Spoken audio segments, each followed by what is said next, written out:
Hey everybody. I looked at the video after we did it and I decided that I wanted to add one thing that I kind of just forgot because I got so carried away with the excitement of this that I wanted to address one thing with you. Something Russell said about, if you recall, he was talking about drumming and how many more calories you burned. He said 200 calories in half an hour, and he's right. And just seemingly small amounts, trivial amounts of movement can make a big difference. For instance, if you walk with walking sticks, you can burn 20 to 30% more calories just by using your arms, just swinging your arms like this. That's why 200 calories when you're drumming. But I want to tell you about a couple of studies that are really interesting that measure exactly this. And this is what I really should have said yesterday or the other day when we recorded it, and I was just in outer space a little bit. But a researcher named Foster did a study, and it was really interesting. He put portable, what are called calorimeters, like Russell makes the big room calorimeter. He put portable ones on people on their back, and they wore a mask. And he had them do four different tasks: washing clothing, washing dishes, climbing stairs, and walking to work if you could walk to work. And then he compared it. So if you washed your dishes in the machine, then he had compared it to you washing by hand. And if you washed your clothes in the dishwasher, he had you wash them by hand and see the difference in the calories. The same thing with walking or commuting by car to work, and then climbing stairs or taking an elevator. Well, what they found, even though it's not a lot, maybe 40 or 50 calorie difference between each, it added up to 111 calories per day difference, which doesn't sound like a lot. However, when you do the math, it's 11 and a half pounds a year. So just moving your hands like that and doing manual work like that can equal 11 and a half pounds in 1 year. Who wouldn't want to lose 11 and a half pounds? In another study, a researcher named Eric Ravison, he used a room calorimeter like Russell builds, which, by the way, Russell built almost 20% of all the room calorimeters in the world. He's built 8 or 9 out of 50. He's like 20% of them are his. So the guy's amazing. Anyway, Eric Ravison is a very famous obesity researcher, and he used a room calorimeter. And what he did was he put people, men and women, one at a time, into the room calorimeter for 24 hours.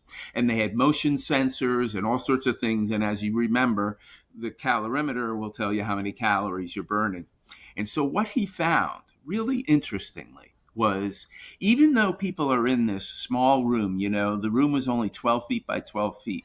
There's a bed in there and a toilet, so you go to the bathroom and everything, so you can stay for 24 hours. But what he found was that the people who fidgeted the most, so they put like a deck of cards in there, people who played with their hands, played, solitaire or something, the range of calories burned due to fidgeting alone, pacing, everything, was 100 to 800 calories. So a 700 calorie difference in the same room, different people. That equals a lot of pounds at the end of the year.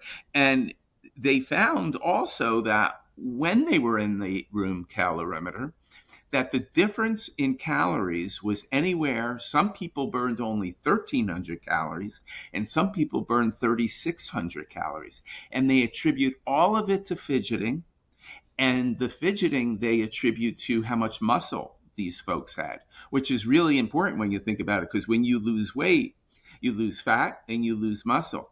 At our lab, there was a study done, and we had people lose weight and either diet to lose weight, or diet and do strength training, or diet and do aerobic exercise. And the people who just dieted without any exercise at all lost almost 35% of their weight from muscle. Whereas the people who did strength training, they only lost 8% of their weight from muscle. And the people who did aerobic dance lost about 13%. So it it makes a really big difference. So that's what you want to pay attention to. Like Russell said, just start to move a little bit and you burn more calories. Two more quick studies. One, they did a walking study and they found that people who walked, listen to this, 2 minutes per hour. That's it, 2 minutes per hour. At the end of the day, if they did it every day during their waking hours, they would burn 9 pounds more per year. 2 minutes per hour. And the new guidelines from the United States government are walk more, move more, and sit less. And part of that data, part of that guideline comes from data like this: 2 minutes an hour, and it's 9 pounds a year. And then I want to tell you about the quirkiest study maybe ever done. There was a doctor, an endocrinologist named James Levine, and he noticed when he would walk into his waiting room that people were chewing gum. So he got curious. So he set up a study, and he had them chew gum at 100 chews per minute, 100 per minute for 12 minutes. And that's all he did. And he compared them when they were resting, and then he compared that to when they were chewing gum. And they figured out that if you chew, there was a difference. It was a 19% difference, 19% more calories, just chewing gum, not doing anything else. And then if you stood, it was even more. But then they did what we call an extrapolation. They took what they observed and they just speculated what it would be at the end of the year. And what they found is that if you chewed gum for 1 hour a day, you would lose 6.5 pounds in a year, which is kind of crazy, but it's a small amount. So if, let's say, you really don't like to exercise, you can build it into your day. That's kind of the point of this, that seemingly what you would say, oh, it won't count, it's going to burn calories. Will it get you as fit as you want to go run a 10-kilometer race? No, probably it won't. If you want to run a 10K race, then you got to train and run 10K, right? So we call that sport-specific training, right? But if you want to meet the guidelines from the government, then this is a way to do it. Now, I want to tell you one last thing, and this I use all the time in our program, and I have to tell you that it works probably every single time, because we have people in our program who they've struggled with their weight all their lives. I mean, we have 250, 300, 400, even 500-pound people, and they don't like to do much exercise. And the first time that physical education wasn't mandatory, out the door they went, right? And it was like a survival mechanism because it hurt to move. Well, if you've been having difficulty and you do want to get moving beyond these small, seemingly trivial amounts, here's the greatest walking program of all time. Fasten your seatbelt. 5 minutes out, 5 minutes back. That's it. And you're done. And you've done 10 minutes. So here's what you do. You walk to the door of your apartment building or your home, look at your watch, walk for 5 minutes, turn around and go home. And you've done 10 minutes. The guideline from the government is 5 days a week of 30 minutes a day at a moderate intensity. So you get a little warm, a little out of breath. So 5 minutes out, 5 minutes back, so you've already got 10 minutes. That's already 33% toward the guideline. So then the next thing you could do is you could say, I'm going to go for 7 or 8 minutes out and 8 minutes back. Now you're halfway to the guideline of 30 minutes. And you just take your time and do it at your own pace, because do keep in mind that you really don't lose very much weight with exercise. What we're trying to do is build behavior for you. So, and then you just increase it out a little bit more, out a little bit back. And that's the whole thing. And you know what? It's really well received by the people in my program, because they're expecting me to come in and say, look, you got to do a lot of exercise, you got to train for the marathon, and like that. I've been doing this 44 years. That does not work. I got news for you, and you probably know it too. So here's a message that is well received. 5 minutes out, 5 minutes back, start there. And if you wanted to do one more thing when you came home, You could just go up against the wall and do some wall presses, like push-ups, but you're standing up and you're pushing against the wall. And if you just go online and type in wall press, you'll see it. And you do 10 of those, and that's it, and you're done. Then take a little star sticker and put it on your calendar. And then you know you did it. And that's your reward. Because, here's the thing about rewards. Everybody says, oh, you go get a massage or go get your nails done or something. The thing about that is you do the exercise and then it could be 2 days later. Human beings don't respond to that kind of reward system. They respond to immediate reward. So the reward becomes simply doing it. And you put that little star on the calendar and you're good to go. And you feel good about it. And you build what's called your self-efficacy, the belief that you can do this. And as the stars pile up, that's it. And we use it all the time.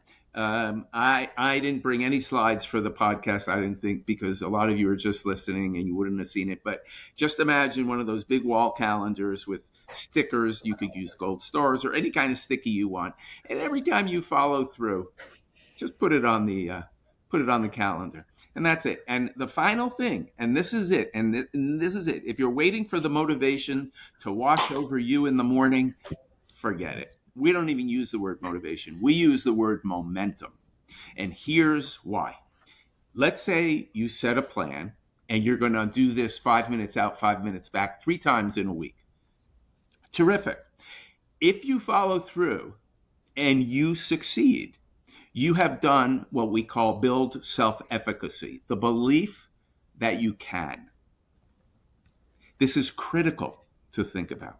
If you succeed, you build your self-efficacy, the belief that you can, and this is the best predictor of behavior change. If you ask somebody, do you think you can do that? And they say yes, you could put your money down that they'll do it. And then what happens when you build your self-efficacy and you get rolling along, the momentum follows. And that's how this works. Forget about the motive. You're fooling yourself if you think, oh, I'm going to just wake up one day and spontaneously do this. Not if you've had a long history of inactivity. It's not going to work that way.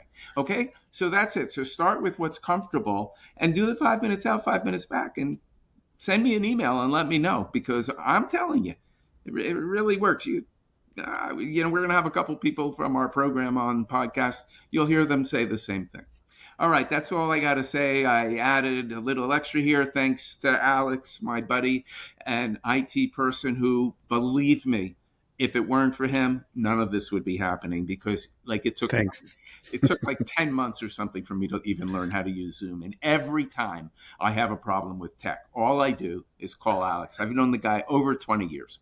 All I do is call him. He logs into my computer. Boom, problem solved.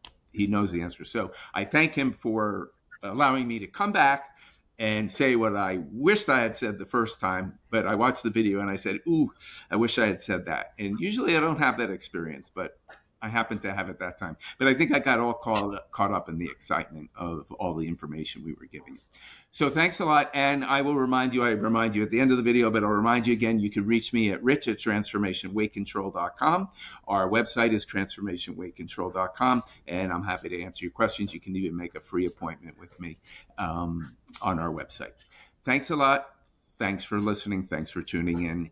Look for us next week. We're going to be talking about mindfulness with Dr. Megan Pietruka, our clinical psychologist and sports psychologist. She is fabulous. You want to tune into this because she's going to talk about mindfulness and eating behaviors and losing weight. And she has a knack for this that you won't believe. And she's very smart, very knowledgeable. She has her doctorate in psychology. She's great. So tune in, and we'll record it on Thursday, and then Alex fixes it up and puts it online. And just look on our podcast page and you'll find it. Okay, thanks again. Okay, Alex, I'm done.